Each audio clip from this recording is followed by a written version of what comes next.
This is Danielle Crisser from the JEALOUS Curator, and late last August, I found myself in the lobby of a hotel in Nashville, Tennessee. It was the Graduate Hotel. Was I staying there? No.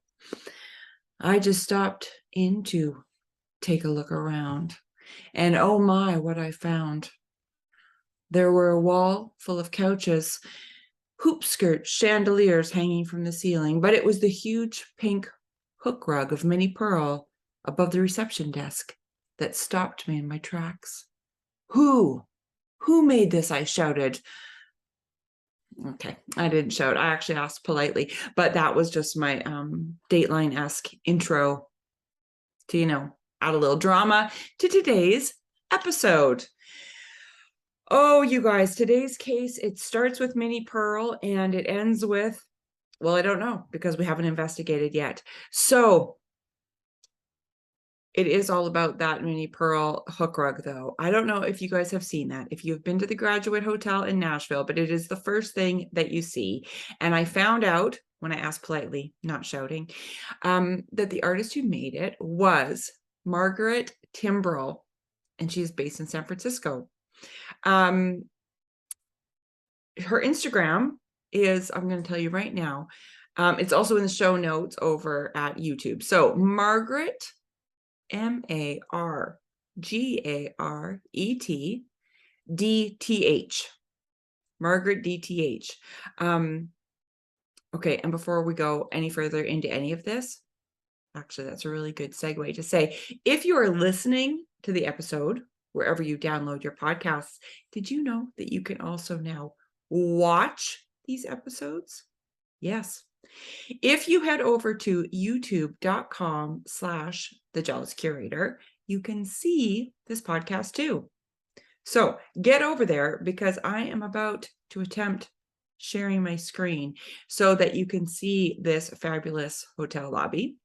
The whole hotel was designed by Hartshorn Plunkard Architecture, who hired an amazing interior designer and artist named Andrew Alford, who I follow on Instagram, and I love him. I'll put his stuff in the YouTube notes as well because you need to go and follow him. Okay, now wish me luck. Here we go, sharing the screen. Let's see if I can find him. Chrome. Share. Graduate hotels. Okay, this is the hotel, but look at that lobby, and there's Mini Pearl. There's the wall of couches. There's the hoop skirt chandeliers. There's Minnie over behind the reception. Gold couches. I mean, come on. We're going back to Minnie. Oh, yes, there she is. Like, look at that big, gigantic, beautiful thing.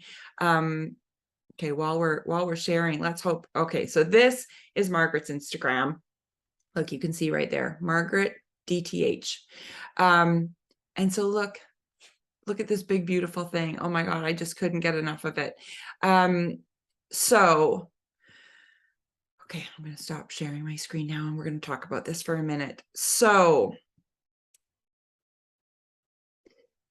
now, not only am I kind of obsessed by that hook rug that Margaret made, it turns out that she also subscribes to my newsletter, which is amazing. It's called the No Such Thing as Too Much Art Society. And when I asked that fabulous community of artists to send their questions and issues in for this new version of the podcast, Margaret was one of those people, which I kind of couldn't believe, worlds colliding. So now some people, me included, might assume that an artist who is commissioned to create a big, beautiful piece for one of the most amazing hotel lobbies I have ever loitered in would not have any questions or concerns. But of course she does, because we all do.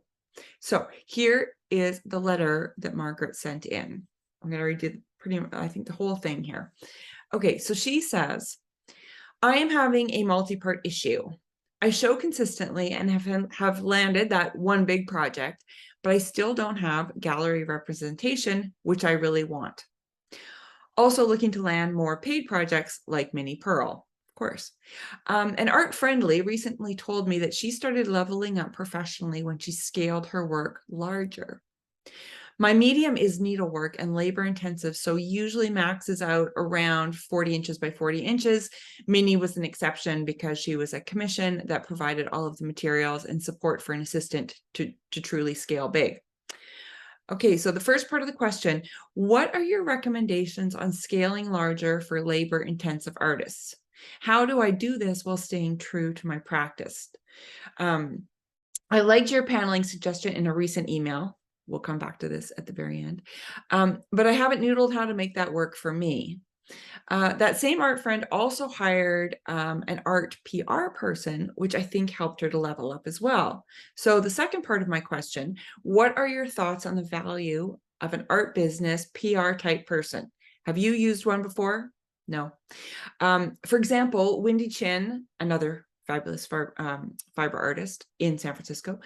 Do you think she uses an art PR person? I feel like this is something artists do, but maybe they keep it on the down low. Okay, so that was her letter. Two really big questions. So I think, and neither of which I'm really an expert in, so time to call in the forensic / not forensic at all, creative experts. Okay, and so for question one, scaling up when your work is labor intensive, I want to bring another artist who works in the fiber and textile realm, who definitely knows a thing or two about large scale work that is time consuming. I've had her on the podcast before as a full interview about her life, which I will have in the notes on YouTube for you. But today she is jumping in to help us crack this case from her studio in Toronto. Ready? Ooh, I am very excited to hear from GEOS, baby. My best Oprah. Geo! That's very close. Very close. Thank you. You don't get a new car, though. I don't have any cars to hand out today. Man. You get a car and you get a car. Well, I'm happy just to be here. Like, that's enough of a gift for me. It's so nice to see you. It's great to see you, as always. How are you doing? Are you so busy as always? I'm good. I'm actually like a little bit less busy probably than the last time I talked to you. I finished my MFA. Oh my gosh. Thankfully, which is like such a relief. Yeah. And yeah, I just been able to focus on my art practice a bit more. Of course, it's still, pretty busy, but I feel really lucky to be able to be in the position that I am. Yeah, well, it's not luck. It's a whole lot of hard work. So, and it's just so fun to watch you and cheer from the sidelines and see all of your fabulous outfits that you wear to all of your openings. That's almost more exciting than the art half the time. It's like, what is Geo gonna wear? Thank you. Thank you. I know I'm like, I gotta give like a variation in the show. Some people come for the art, some people come for the clothes. I love them equally. I'm very happy with both. Yeah. Well, I'm going to scroll through your Instagram in a minute so people can see how awesome it all is. But yes, I've had you on the podcast with the old format when I started with Were You an Artsy Kid? And we worked our way all the way through. But now you're here as one of my creative case solving experts. And so I'm going to read you Margaret's question again. But as soon as I read this question, I thought of you because I thought you have done exactly this. So Margaret's first question, she says, what are your recommendations on scaling larger for labor intensive artists? How do I do this while staying true to my practice? Yeah. So tell us. This is a really great question. I feel like because I had a lot of like difficulty in moving from the smaller space that I started into working a bit bigger. So I guess, first of all, the first thing I would consider in this is like, do you actually need to work bigger? Like, is that a requirement of your current practice? Is it a requirement of the pieces that you were about to make? Is it really necessary for that piece. Because, you know, I think sometimes people feel like moving into the bigger space is always better, but I don't think that's true for every single piece and every single work. So I guess for me, that's what I would first consider. And then if you know, feel pretty certain you want to move forward, how to move forward for that. The first big hurdle is like releasing the fear of failure, because you will fail, trust me. And unless you're great, I mean, maybe you won't, maybe everything will go great, but probably not. Like it's probably not going to go how you think, and it truly sucks. Like there's no way to say it's doesn't. It Especially feels when it's so not much great. work. Like you put so much. So much work, so Yeah. much material, and now you're like, oh my gosh, it's not giving. Um, but I think just to remember that, you know, failure is just a step on that road to learning, being able to gain the experience to actually know how to move forward. Like the first small thing you made might not have been great either. And moving into that bigger space, a lot of things have to change. Like the scale changes, like the weight. So things will be different with if you work on a hoop and you need to stretch things, you have to figure that out. If you're working on a sewing machine, I know for me, the weight was a big issue of moving this big canvas around and how to handle that. Um, so a lot changes when you move into the bigger space, even if you are making something that's like the same, but you just, you know, scaled up. So I guess that connects to taking care of yourself and your body, which is probably like one of my least favorite things when it's not fun, like getting a massage. When it's like, okay, maybe, you know, exercise, like I had to start exercising actually too, because the machine I was working on was causing so much pain for me, like back pain, shoulder pain, all through the arms. I remember that. Yeah, you needed to have the muscles and the endurance to be able to do your work. Yeah, so unfortunately, we have got to, you gotta like, you know, start to think about that for yourself, like how do you to protect your body, but also to protect your mind in these big spaces, and remember to rest and just be easy on yourself, just like give yourself a lot of grace. And sometimes I actually even have to picture myself as another person. Like, would I really make another person sit here for 6 hours straight and not have a break? And probably not. So then That's a really good way to think about it. give yourself give yourself the break. Let's see. Oh, planning. You got like I said with the material, when you work in the smaller space, it's sometimes a little bit easier to wing it because of the amount of material and time. It's not always as big of an investment. When you start working bigger and you know you're using big pieces of fabric or a lot of yarn or thread, that's a huge amount to experiment with and not really have any sense of the outcome at all. So I'm the kind of person, I'm very like intuitive and I like to be free, but I'm also want to come in with some kind of a plan. Like Right, because if you cut what am that I big piece of doing? fabric, now you're screwed because yeah. Measure twice. Yeah. Measure 6 times, in fact, and cut it only once, because you only get one time.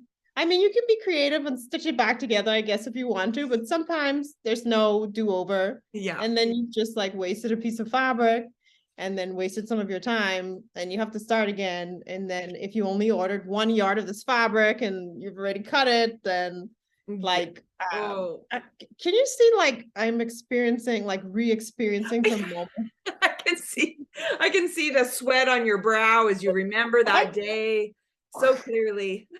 Okay, so two more last final points. I really thought about this because I'm like, I what do appreciate I that do? so much. I love that you've got your list and your little I pencil. do. I got my pencil and my list. So you can also move into the bigger space by just combining small things. So maybe, you know, a lot of it sometimes is down to depending on what medium or like how you're working.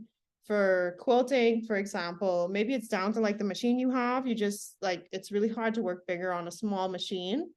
So the way to get around that is exactly what's done in quilting, is like piecing. You can put together small things. So maybe if you work on an embroidery and you just work on one part of it and then you attach it to another part. Or an example of when I did that was in, I think it's one of my most recent posts on my Instagram. It's like a grid of 9 small pieces, and on their own, I think they still work really well, but the impact of having the 9 together and making it one big piece was huge. So I've done that a few times where I've like combined smaller pieces to make one big piece. Is And that kind of sometimes how that's you easier. start? Was that your first? Is that how you made the jump from smaller work to bigger work or did you just go from, because your pieces when I met you were sort of like they were portrait size because they were actually like life size of your head, but then it can be, Yeah. and then you went to full body size. And so did you just make that jump or did you do grids to kind of baby step I your way in? I Or just no? made that jump and started trying to work in the larger scale and messed up a bunch of times and had to restart. So I did it through trial and error of like, oh wait, that didn't work. I need to start over again. So this is what I mean about like the being able to plan part. Yeah. And That's what I was wondering about Margaret's work. And I'll, for people watching and listening, I'll go back and I'll share a screen of some of the stuff that Margaret's doing that isn't the giant hook rug, which, by the way, I think that is all she should do forever because I fucking love that thing. so cool. But anyway, I understand that it is like that project she was commissioned to do. So she didn't have to worry about paying for materials and whatever because it was all provided. Right. So you can Yeah. kind of, you've got the freedom of winging it because she was given an assistant and the materials. Mm. Um, so her work is sort of like a needlepoint work. So one of the things I was thinking of too was doing grids, right? Like, so if she did a whole bunch and then hung them all together, it would kind of make a big work. But what I'm wondering is if I mean, Margaret, if you're listening, I'm reading between the lines here, but I kind of think that maybe she wants to keep doing those big hook rug things instead of doing a giant cross stitch embroidery piece. Do you know what I mean? So that's what I want her to do anyway.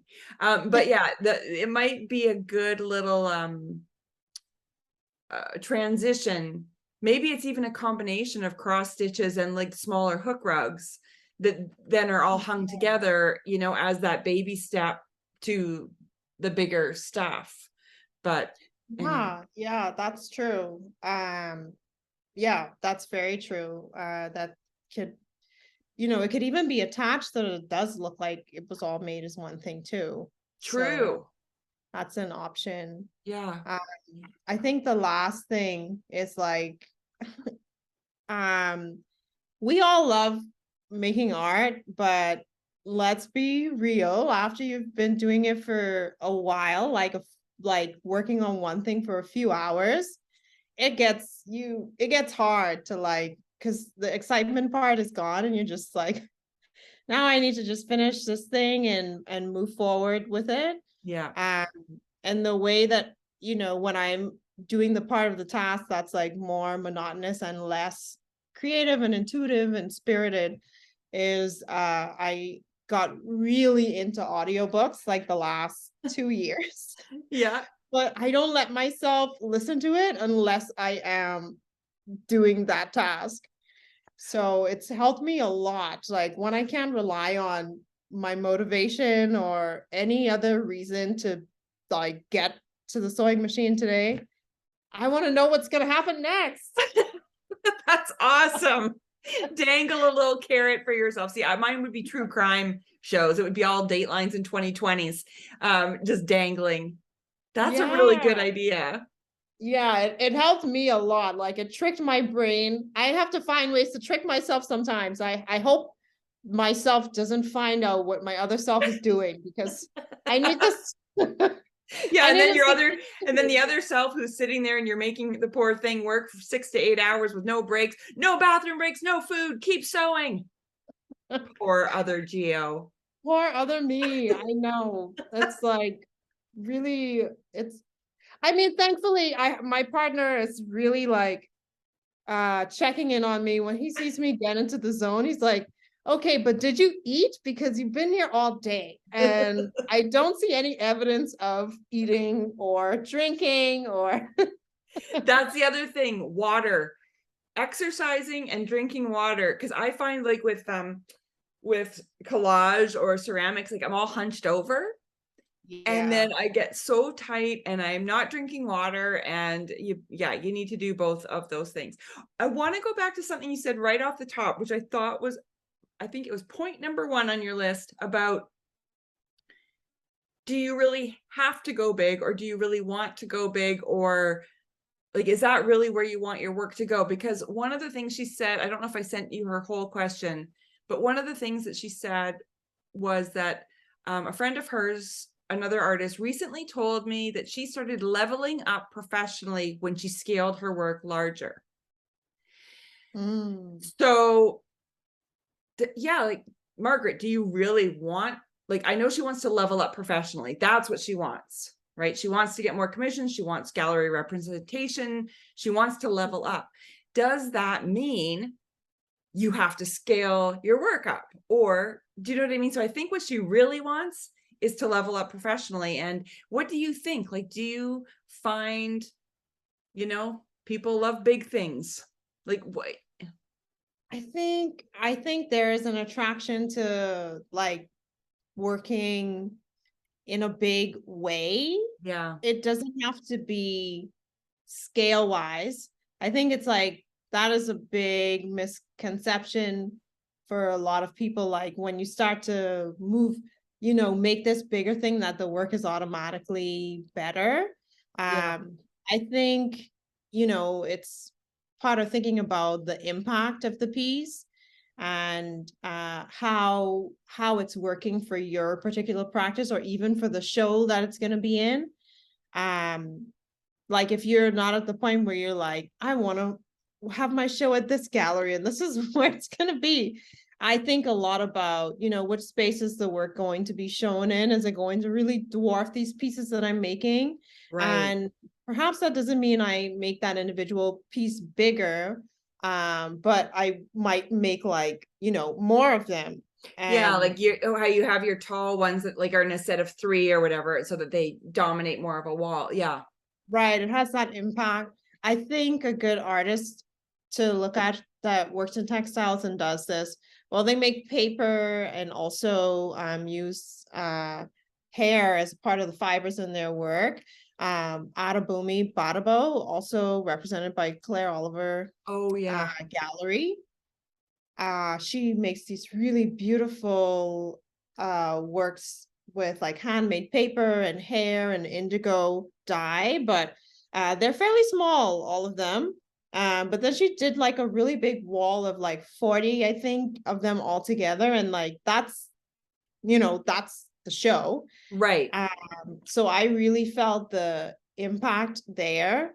And then I feel like there are people that intentionally work in the small space because it brings people in to look closer, especially with work that has a lot of detail. Like, really small works that are perhaps like working with stitching or embroidery in some fashion. People want to Mhm. look closer at them. So I don't think it's necessary to really, keep going bigger, bigger, bigger. But I don't think it's also a bad thing to try if you think that might be what you need to do. Just Yeah.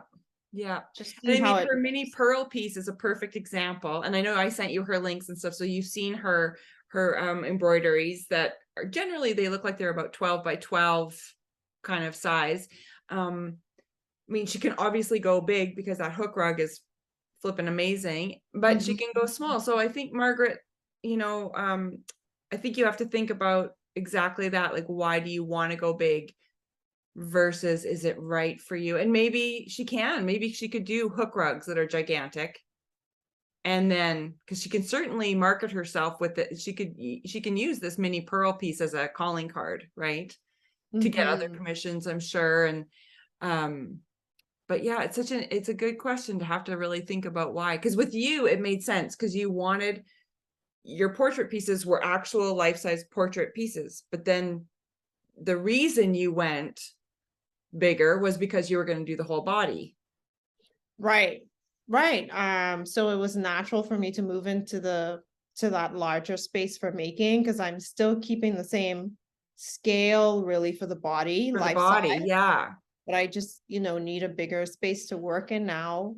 Yeah. I think, what was important to me as an artist was to stay kind of authentic to what is truly an interest to me. Like, what do I actually want to explore with my work? Is it honest to what I have been doing? Like, for me, so much of my work is really about the conceptual framework, the theory that guides it, the people that I'm representing.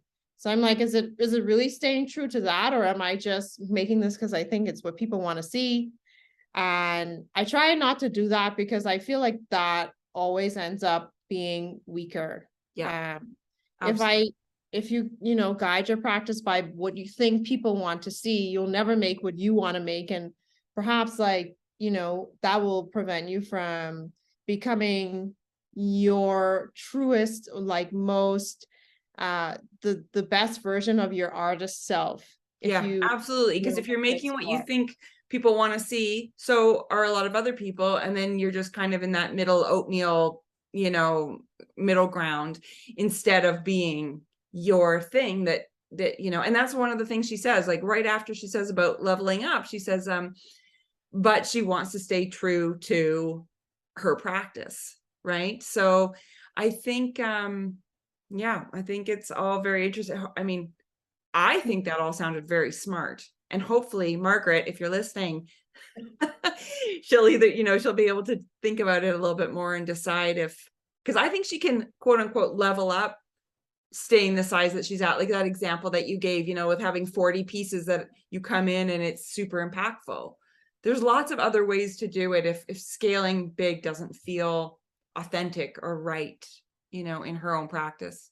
Yeah. Yeah. I would say like like if you're feeling pressured to do it, even if you're interested in it, is just like, I'm excited to see what it will look like big, then I still think that's a good enough reason to Totally. explore Yeah. it.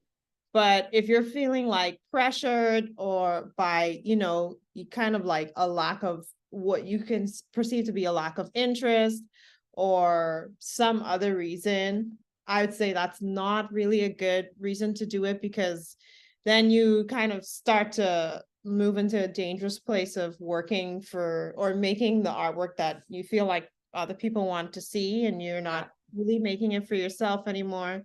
And I think every artist struggles with that, because there are so many incredible, wonderful, like extremely talented artists, and the right person just has not looked at their work yet.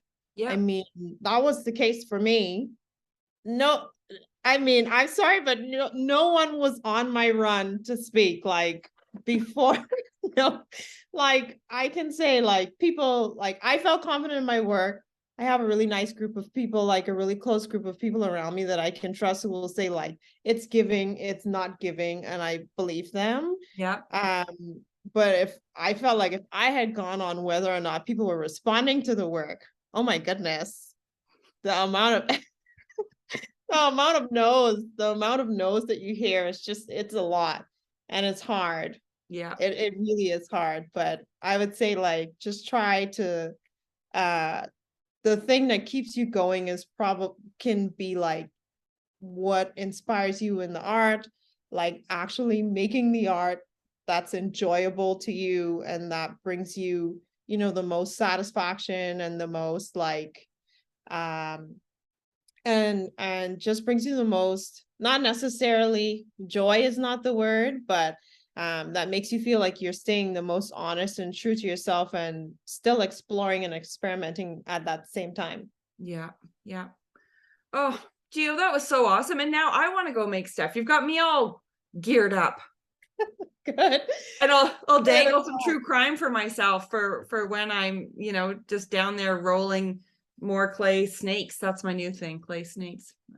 Ooh, that's I know. exciting. I know. I haven't shown anything yet. Because I do collage work and it's all cut paper, but I joined a ceramic studio and I've been making bits of ceramics, and I'm going to make collages of the bits of ceramic on panel. Oh gosh. So things are starting to come Oh out of the my kiln. Oh, goodness. look, I have a snake right here. Oh my gosh. It's a little That's so walnut speckled cool. snake. Is this just Ooh. like the bisque firing of it? Are you gonna glaze it? That's glazed. That was glazed with a let's see, what else have I got here for you?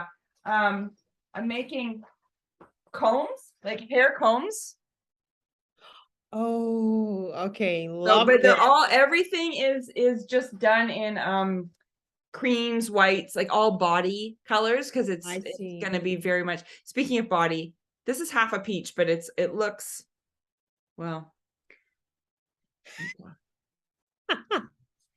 So I wanted it to look feminine, but it looks really feminine. I mean, whenever you cut a fruit in half, Yeah. this is what we're gonna see. But I Yeah. think it looks really cool, especially along with I love the half with the seed in it. Yeah, That's so I toned super that one cool. down. The other one was a little too pink. Yeah, so I left there's a pit in that one. I've got all sorts of things. And then I've got these little hands that will hold the things on. Oh, Yeah. And little oh, the manicure. nail polish. And I've just discovered gold luster. So those are all downstairs, but Oh I've my got gosh. some gold manicures on some of my hands. I need to come here all the time. I get to see new stuff and this is so I'm exciting. so excited. So I have no idea what I'm doing, but it's very, very fun. I've always wanted to play with clay my whole life, and somehow had in my head that I wasn't allowed. I think we didn't have ceramics at my art school, and it was very poo-pooed that it was, I don't know, a craft. And have you heard that before? And so so I've just been I joined the studio and I go 2 times a week and make stuff, and I don't know what I'm doing with glaze or I learned something new every single time. But I've got all these beautiful wood panels, and I'm going to mount these things and do my narratives, but out of clay instead of paper. I love this because I think it's so cool as an artist to just try something new. Yeah. It feels really hard because you get really good at something and you kind of get used to that level of working. But I really like throwing a wrench in it sometimes. Like, why don't I try this thing I could be really bad at first? Yeah. Oh, and I've Uh, had so many things I've just smashed or had to recycle and whatever, but I don't care. I'm having so much fun. And well, you're already making such cool stuff. How long have you been doing this? I started in October. So I haven't actually made a final piece yet because you know what? Well, you understand things taking a lot of time. It takes fucking forever. It does. It And does. so I'm slowly amassing all my bits. I've got I made little geodes. Oh, that's Oh, cool. where's the thing? Yeah, so I've got these little things. So every time I have to wait for them to dry and then bisque fire and then glaze and then fire and then blah blah blah. So it takes forever, but I finally got a pretty good chunk of stuff. I've got the panels, I'm good to go. So I think I can probably start assembling in the next couple of weeks and yeah, and Oh, see if this actually works. And it's so funny talking about scale because I did a show in Nashville and I wanted to go really big. They were paper collages, but they were really big. It cost me thousands of dollars to ship it. And after that, I was like, I'm only doing small work from now on. I know that feeling, or I'm just doing things that can be rolled. Yeah. I trust me, I know that feeling. Oh Yeah. gosh. So now, and these are going to be heavy, right? With the ceramic. So it's going to cost a lot to ship. So I'm like, let's get clever about how big these panels are, because as cool as it looks to go big and step into a gallery and see this giant thing, it's like, can it even be supported on the wall? Like, how am I going to get it where it needs to go? Is it going to break? You know, so there's all those things to consider as well. So for now, I'm staying small because I can't afford to go big. Yeah, yeah, that's such a big thing. Like, I think that's why I even ended up working like in super lightweight material in the first place. Cause I just like, I'm just gonna roll this thing up and Yep. it only weighs like 2 pounds. It's not gonna be, Yeah. my gosh, yeah. The shipping is like the most stressful part of Yeah. the whole thing for Yeah, and me. you're in Canada too. So shipping to the Yeah. States is like a whole extravaganza that I can't even talk about, or the rage will boil up from Oh within. my gosh. Tony, you're right. Let's keep it happy. We're Positive, Geo. Okay. Well, thank you so much for this. I appreciate it so much. And it was so nice to catch up with you. And we'll do this again very soon. That sounds amazing. Thank you for having Okay. me. Good luck with everything. Thank you. Bye. How amazing was that? Oh, Geo, I just love her so much. I love her work so much. And so on that note, I'm going to just quickly wish me luck again. One of these days, I'm going to be an expert. Okay, share screen.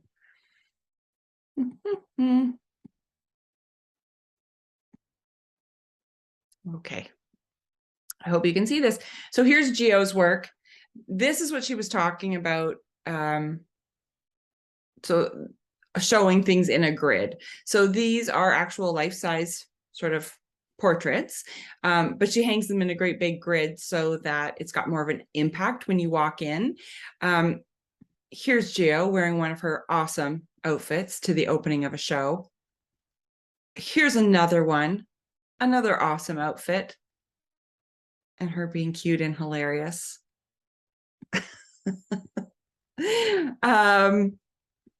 Oh, just look at the outfits. I mean, I cannot even.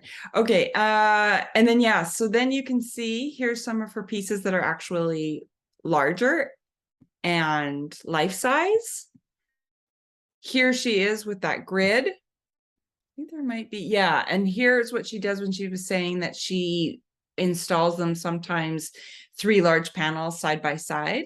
And again, awesome outfit. Yeah, and then, oh, look, here was when she was on Art for Your Ear. This was the work of Geo's I first saw years ago when I met her just sort of by chance at an art show in Vancouver. We were both living in Vancouver at the time. And I mean, look at it. I instantly loved it. And so it's been kind of amazing to watch her develop and grow into, oh my gosh, you guys, wait, this outfit. Okay, this dress. Wait for it. Okay, there's the, oh, you guys. This is Claire Oliver. This is, she runs the gallery that Geo belongs to in New York. I think this was at LACMA. Yeah, this was at a gala at LACMA. Isn't that fabulous? My gosh, I really hope I'm sharing my screen with the right thing and not with my notes that I have. But I mean, come on. Oh, beautiful. And then while I'm sharing, so I don't have to try and do it again, here's Margaret's work outside of the mini pearl hook rug. This is what she does mainly, is these sort of cross-stitch text pieces. So it kind of gives you, it's just interesting that it is so different than the hook rug. And that's why I think, well, there's a little hook rug. Yeah, so I just think it's interesting that oh, and here's a whole bunch all together. So, Margaret, you might already be there, but you know how I feel about mini pearl. I really want you to do as many giant hook rugs as possible. This was a workshop she did at the hotel, a hook rugging workshop.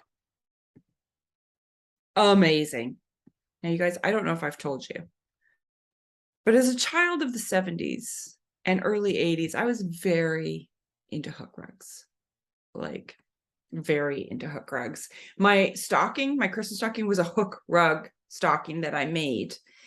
My whole wall in my room was a giant rug, and then I rug hooked, you know, other smaller ones to then put on top of the shag carpet in my room. So Margaret, when I tell you that I love the mini pearl thing, and I think that you should be doing more hook rugs, it's coming from a very authentic place. I truly love it with all my heart, and you obviously know what you're doing. So that's my vote for where you should focus your work. But hey, trust your instincts. Okay, so the other part of Margaret's question, part 2, she says, what are your thoughts on the value of an art PR type person? Have you used one before? No, I have not. Maybe I should. She said, Margaret says, for example, Wendy Qian, do you guys know her work? I will put her work in the notes as well. Amazing. Do you think she used a PR person? I feel like that's something that artists do, but maybe keep on the down low. Okay, so I have no idea how to answer this question because I have never used one, and maybe I should be. I don't know. I do really want to know the answer though. So sometimes when investigating creative mysteries, it's just best to trust your instinct. So let's follow Margaret's lead and just get right to the heart of things, shall we? Let's go ahead and call Wendy Chin and see what she says. Yes? Yes. One. Hi, Wendy. I am so excited to have you here. Danielle, I'm such a big fan. I'm super thrilled too. Thanks.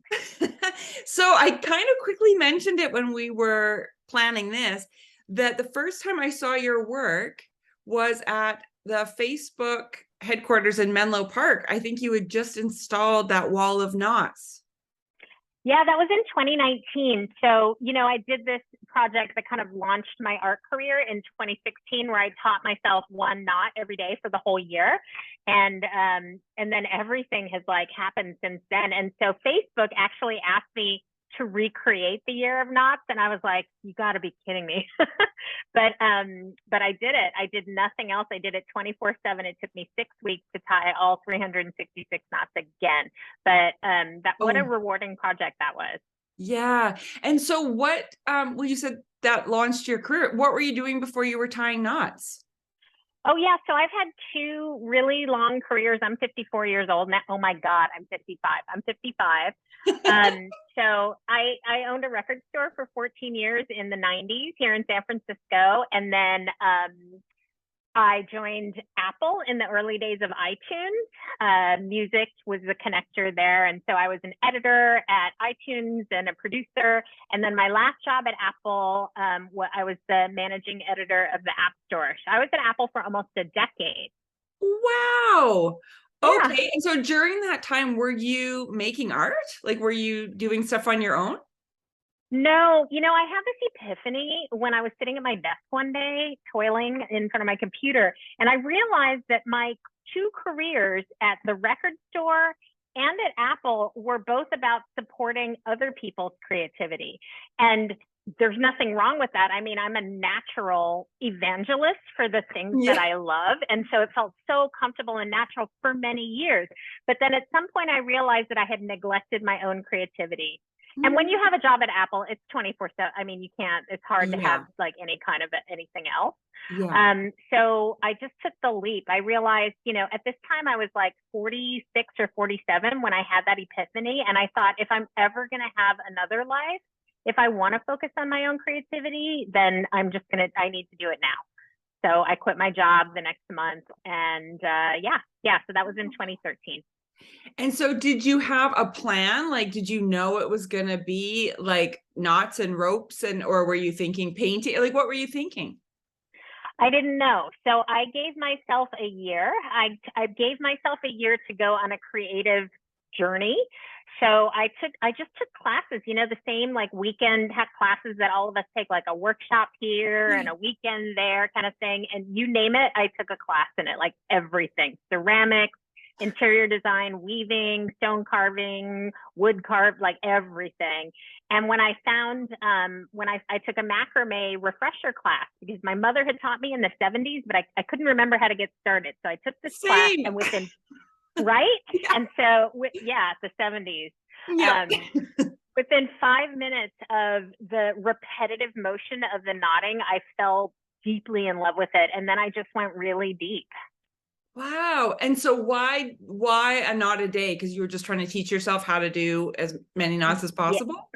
Yeah, that's a great question. So I had this epiphany one day. I was like in my backyard. I had this epiphany, and I realized, so I had been making like the same plant hangers and wall hangings that a lot of people make. And I don't know what your Facebook feed looks like, but mine is like a lot of that. And my work looked like everybody else's. A lot of it is really similar. It is a beautiful traditional craft. But what I realized was that the reason most macrame looks so similar is because there's only a handful of knots that you use in macrame. It's like 4 or 5, and you just kind of recombine them in different combinations, and there's a lot of repetition. So I was very focused on, I knew that if I wanted to make a living full-time in the most expensive city in the country, San Francisco, that the work needed to be original. And so when I had the realization that macrame uses only a handful of knots, the answer was like, oh, I should just learn more knots. I should just learn all the knots. So that was the idea. Yeah. And so where did you learn them? Like YouTube? Like where did you, or did you take? Yes, I mostly learned from like 100-year-old sailors knotting books, which is. I was going to say, did you go down to the harbor and hit up some sailors for the? Oh my God. Those knotting books are hilarious because, there's a whole like very salty sea language. There's a fully realized culture around, it's a maritime culture, all the things. So I got a history lesson in that. And then like every occupation has knots. There are farmers' knots and rock climbers' knots, and NASA even has some knots that only they use. And so it was a history lesson and all of the things. And I also think that knots are perfectly designed objects. So there's design involved there, and math and science. There are mathematical knots, which is yet another whole world unto itself. So it's just kind of this very fertile intersection that speaks to the aesthetic part of my brain and also the super geeky, nerdy part of my brain too. That's amazing. And so at what point in that year that you gave yourself did you decide macrame, knots, like, or was that year up already? I think the year had been up already, and I'd gotten really into wood carving. And so I had originated like a spoon design that that was original, that I'd never seen before. And I was making a decent living at that, but I wasn't able to take the wood carving to a fine art level. It remained like a really amazing craft for me. And I was making functional objects. But I mean, you can't sell like a hand carved wooden spoon for more than like $100 kind of thing. And I was just being really practical. Also, I was nearing my 50s, and I thought it's very taxing on your body. So I kind of intuited that wood carving probably wasn't going to be the sustainable career choice for me. So it's not like I was actively looking for anything else, but once I felt, when you find something you're passionate about, it's not like you like practicality kind of goes out the window a little bit. I just loved it so much. I loved it. And, when I started doing the knotting, I also went kind of down the product route of making functional objects. I started with this light that I called the Helix light. It's like a hanging pendant lamp. And then I learned a lot of lessons from that too. Like I learned that I don't want to make products. Like all of the things, like when you have an online store and you have products, you get a lot of customer expectations. A lot of your day is about fulfilling orders and packaging and fucking UPS and all of that. And I just it didn't bring me joy. It did not spark joy. Yeah. But when I would make fine art pieces, each one of which is unique, so no boredom for me, you call it art and you can basically do anything. You call it art and you can do anything. And I was like, this is it. This is fun. Yeah. Yeah. Oh my gosh, that's so exciting. Okay, so this is a perfect segue into the question. And I'm pretty sure I sent it to you. I know that I sent it to you, but and it's so funny because Margaret, who sent in the question, actually named you specifically when asking this question, like asking if I knew, and I'm like, I don't know. Let's call her and ask. Oh, So she could have just asked me. I think she and I have like we've DM'd together before, but whatever. I'm glad that we're talking about it now. well, I know, and I think maybe it's an awkward question. It's one of those like, behind the scenes kind of, it's like asking somebody how much they make, maybe, I don't know. So what she wanted to know is about PR, because she had a friend, she did that great big hook rug of Mini Pearl at the Graduate Hotel in Nashville, and it's amazing. Yeah. But a lot of her work is 12 by 12, maxing out at 40 by 40 cross stitch. And so this friend had said two things. One, if she wanted to level up to go bigger, and or to think about going bigger, and to get a PR type person in their life. So I just had Geo Swaby on to talk about the scale part, because she does textile work and they've gotten big. So she came and talked about that. So the second part of the question, Margaret writes, what are your thoughts on the value of an art business PR type person? Have you used one? No, I have not. She says, for example, Wendy Chen. Do you think she uses an art PR person? I feel like this is something that artists do, but maybe keep on the down low. And so I reached out to you and said, because I figured, why guess? I'm just going to ask you. And you had such an amazing answer in your DM. So let's talk about that, because you did use a PR person. I totally did. And I'm completely open about it. My book came out in 2019 and it's about my journey to becoming an artist. And I have like a whole section in there about what I did with PR and how that was the right decision for me. Yeah, I'm very open about it. What's the book called? My book is called The Year of Knots. It came out on Abrams. Okay. Yeah. Yeah. So it's all about all the things that you and I just talked about in the last 10 minutes are in the book. Yeah. So I'm super happy to share what my experience has been. And so, this was when I started working with my PR person, it was when I was doing the lights and I was in progress on the Year of Knots. So it was like 6 months into the Year of Knots. And I kind of had a feeling, I mean, I knew it was going to become like a big thing. It's right behind me right now. I knew it was going to become a thing, but I didn't know how to, I figured, like, again, I was thinking about, I would like to make a living at this. How does one do that? I didn't really have very many examples of people in my life who had made a living in the arts as the artist, whether a writer, a songwriter, or, a visual artist.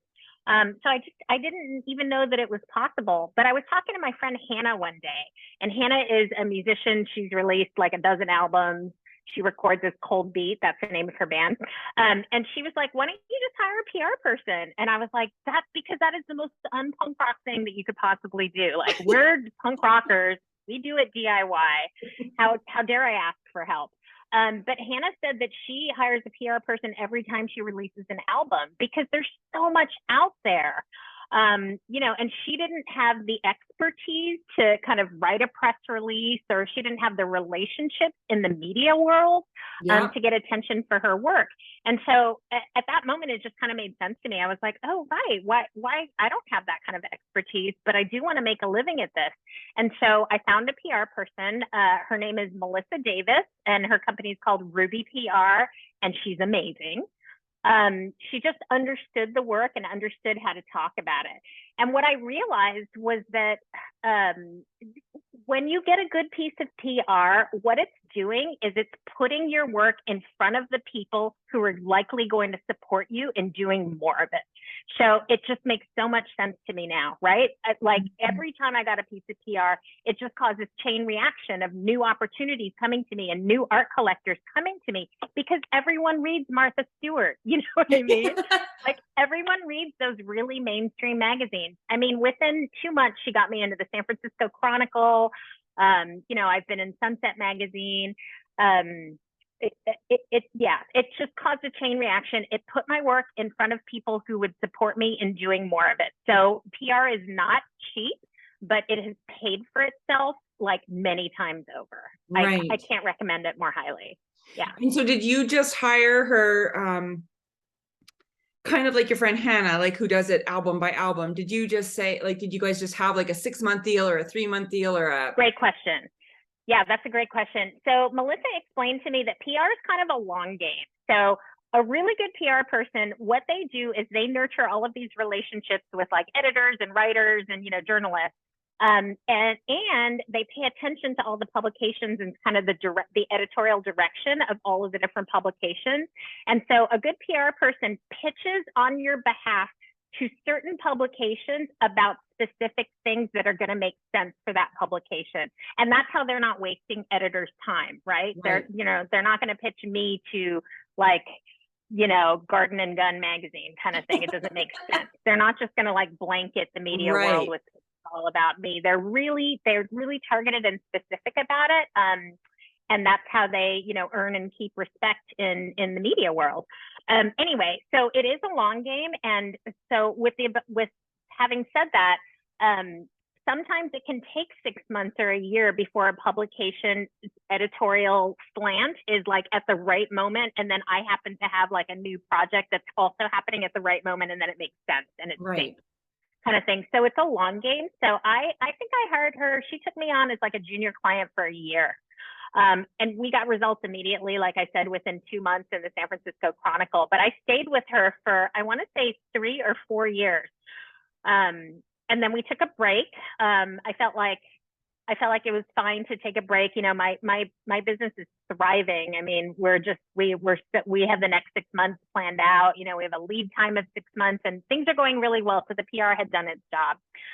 With that being said, I have started working with her again in the past couple of months because I have a fine jewelry line that's coming out. There's a jewelry line that invited me to collaborate with them on a line. And so I brought Melissa back in for that because I don't know the jewelry world at all. And I want this line to be successful. Amazing. Yeah. Amazing. Am I talking too much? I feel like I'm no, this is just like, I don't know anything about this. So when I saw this question come through, my instinct was to be like, well, I'm not going to do that episode because I don't know how to answer that question. And that's what I love, reaching out to different artists who have these answers. And I am just like all ears because that's kind of how I feel with my books and stuff. Because I don't have like, publishing houses have PR, but they're also, I mean, those poor people are also working on like a bazillion books at a time. And, you know, it's not very targeted. So I do a lot of it myself. But again, what do I know? You know, so I kind of feel like, am I at a point where I need somebody? And yeah, so I'm all ears about this too. Yeah. Well, I have another interesting learning that I got that might be useful for you. In the beginning, when I was talking with Melissa, I was like, you know, I want to be in Art Forum and I want to be in all these like fancy fine art magazines. And she was like, no. She's like, you want to go as mainstream as possible. And I was like, why? But she was right, because everybody reads those magazines. So like she got me, I was in Martha Stewart like 3 or 4 years ago. And from that, so many other editors from the fancy magazines found me because everybody reads Martha Stewart, you know, like you can't, when you're at the dentist's office, you're going to page through Martha Stewart. Right. Yeah. And they're constantly, those people are constantly looking for content, right? So you're kind of looking wherever you're, Yeah. So you frankly get the most bang for your buck or the most eyes on your work if you go as mainstream as possible. Yeah. And you know, one of the things that Margaret had said in the beginning of her email was that, and I don't know, again, I keep projecting on her because I really want her to do more of these giant hook rugs. Yeah. I think what she had sort of said was that was a bit of a one-off because it was a commission and all of the materials and an assistant were paid for. So she could do something on such a large scale. Day to day, I think she's feeling like she doesn't have the money or the help to, you know, to go big scale on something that takes a really, really long time. Right. And then but I think what she wants to do, and again, Margaret, if you're listening, I hope you're nodding along with me that this is what you want to do. I think she wants more opportunities to do the big stuff, to do more of Like that. the big hook rugs, right? And Yeah. I think that having the PR, because that piece is so beautiful and it's in such a beautiful space, that if you had the right PR person going, hey, look at this thing she did, you would assume that then more projects like that would follow. Well, that's exactly right. You know, the first big project I did, my advice to artists who want to go big is always like, you might have to just do the first one yourself and eat the cost. And then you pay for professional photography and take fucking amazing photos of it and then get those out into the world. Because customers and collectors are only going to want to buy from you what they've already seen you do, right? Yeah. So you kind of have to prove that you can go big. So in Margaret's case, it's so great that she got paid to do this super large scale one, because now she can pimp the fuck out of it, right? and get more work like that. And she, you know, I would say be really strategic about it. For example, it does not thrill me to make small scale work. It's just not my happy place. So even though I do make small scale work occasionally, I never post photos of it. I only post photos of the work that I want to do more of. Interesting. And like, so like such a obvious thing. Like, why would you post? Yeah. No, yeah. Oh. You only post what you want to be supported in doing more of. Yeah. And then like other things, if she wants to go big, it's like, you know, then the project will come. If she, you know, if Mini Pearl is out there in the world, then the project will come. And then Margaret just needs to get really organized about figuring out like the budget and and charging what she's worth and not undercharging, you know, which is just a disservice to every other artist out there kind of thing. And really thinking about what the work is worth, and then just being professional, you know. A lot of times with large scale stuff like that, it's going to be hospitality. It's going to be, you know, restaurants, hotels. It's going to be architects coming to you. And all those people are like professional creatives. Yeah. And so if you can be as professional as possible, then you're going to be speaking the same language that they are. I just think that's like a no-brainer. Yeah. Yeah. Oh my gosh, that was all just so awesome. And I already know people are at home are like scribbling notes. So it's Melissa, right? Your PR? Her name's Melissa Davis. Yeah. And do you think how's she going to feel if she gets like 300 emails after this? Oh, I already asked her if it was okay to mention her name, and she's like, bring it on. Okay, awesome. Well, I will put all of her information. I'll get it from you and I'll put it in the show notes so that people have access to it. I loved every single bit about this, and I'm so even more happy that I actually got to meet you, because I've been following you for so long. Me too. Yeah, likewise. And likewise, I love your work. I love your creative work so much. Not only like the very incredible service that you're providing by doing incredible curating, but I love your artwork too. Oh, so thank you. Well, you know what? I'm going to be in San Francisco. I get to read my kids' book at SF MoMA. And I know, in June. And so if you're around, we should do coffee or something. Oh, come by the studio. I would love that. Yeah, of course. Okay. And I'm going to interview kids on the podcast at SF MoMA. Oh, that's great. Oh my God. That's going to be so much fun. I'll be there. Okay, well, thank you again so much. And from everybody listening, I know that they are all like at home going, thank you so much. Like, it's so nice. And, you know, that's just great advice for everything. Like, we can't do everything. And I think artists always think they have to do everything themselves and DIY and whatever. And it's like, well, why? You don't know how to do this? There are people out there that do. Hire them. And I think that's a really good way to think of it. If you want to be a professional artist, be professional.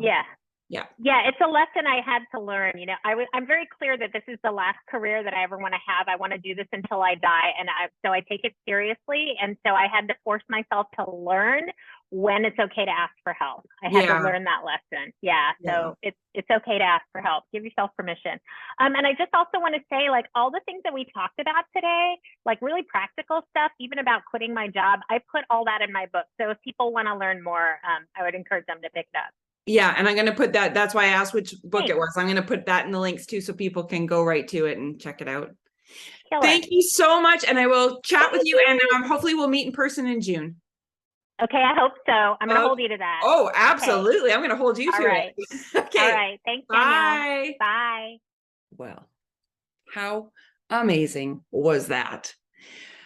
Not only was her origin story so inspiring, and I had no idea about any of that, I also had no idea about any of these PR things, and the advice she gave based on her actual experience was perfect. And Margaret, I hope you loved it. I hope it helps. I am going to put all of the information, all the links that Wendy mentioned in the YouTube notes so that you guys can find it. And apparently her PR lady is willing to have a bazillion artists email her, so why not? I think my favorite part of her advice was, quote, pitch the fuck out of it. Yes, I think that's an official art book term, and I loved it, and I think it's awesome advice for all of us. So with that gem, I'm pretty sure I can close the folder and say, case closed on this one. Now the final paperwork, though, your assignment for the week. Okay, now this one, it sounds really simple, but it is actually really hard. Okay, so first, I love lists. So first thing I want you to do is make a list of all of the areas where you think you might need help. That might be with career stuff like pricing or PR or I don't know, anything like that. It might be about your actual work. Like I have some friends who want to try doing resin. So they've been looking for workshops to try that. So is it materials? Is it business? What is it? I want you to write everything down. Everything and all of it, anything that you think that you could use a bit of help with. Now, beside each of those areas, another list, I want you to write the people that might potentially be able to help you. So they might be people you know, or they might just be people you know of, sort of like Margaret and Wendy knowing of each other, but not being, you know, super close friends or whatever, but just people that you have an inkling might know the answer to the things that you need help for. Okay, now, this is the really hard part. It's 3 words. Brace yourself. It's ask for help. Yep. Put up your hand, even if it's just an Instagram post to no one specific, and ask for what you need, because you are going to be stunned by how many answers roll in. I am going to do it too, because there are so many things that I need help with. And why should those be kept in a vacuum? There are so many amazing, generous people like Geo and Wendy who are so willing to share their experiences, and why not help each other, right? It's all part of this community. We're all in this together. Why not help each other up that ladder, right? Right.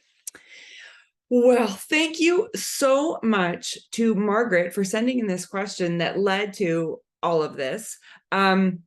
I hope it helped. I hope that you feel like you're on a path. You know clearly where I stand on that path. But this is your path. I'm not going to be bossy. Huge thanks to Geo and Wendy for helping answer all of these questions in such thoughtful, generous ways. I can't even begin to say how much I appreciate the time and effort that they both put into their answers, and I hope that it helped everybody who's listening. You can find all of the links in the show notes over at youtube.com/thejealouscurator, and I will be back with more creative cases needing to be solved in a couple of weeks. See you then.